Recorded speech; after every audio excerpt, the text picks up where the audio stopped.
Sahabat itu bernama Amr bin Jamuh radhiyallahu anhu. Sudah sepuh beliau.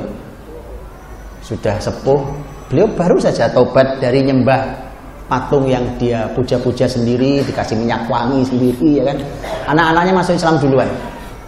Anak-anaknya beliau masuk Islam duluan. Kemudian bapaknya dikerjain. Jadi tuhan-tuhan patung itu diikat, dilempar ke tempat sampah. Sekali. Bapaknya juga, kok bisa Tuhan jadi ke tempat sampah begini? Diambil lagi, dibersihin, dikasih minyak wangi lagi, disembah lagi. Begitu anaknya nggak bosan, diikat, buang lagi sama anak-anaknya gitu.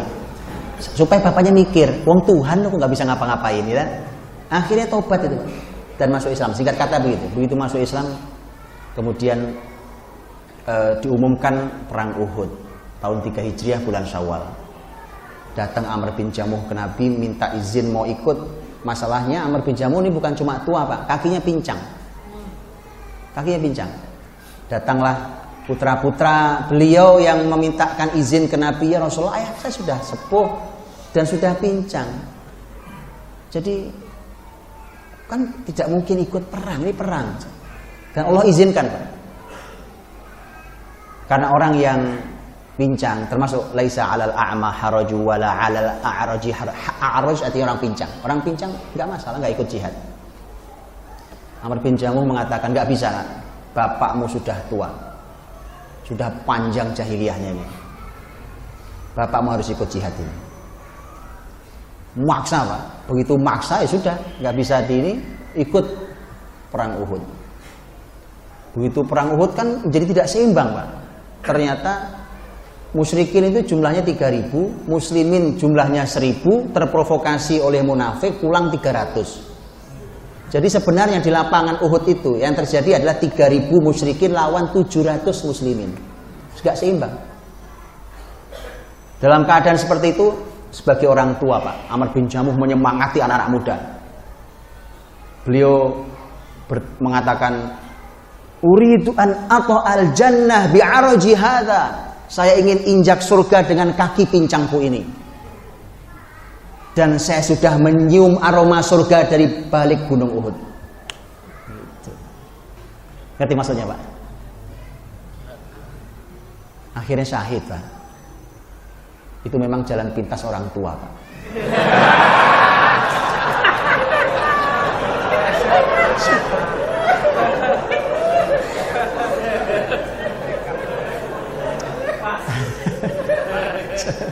Tapi kalau tidak ada perang kan perang nggak boleh dicari.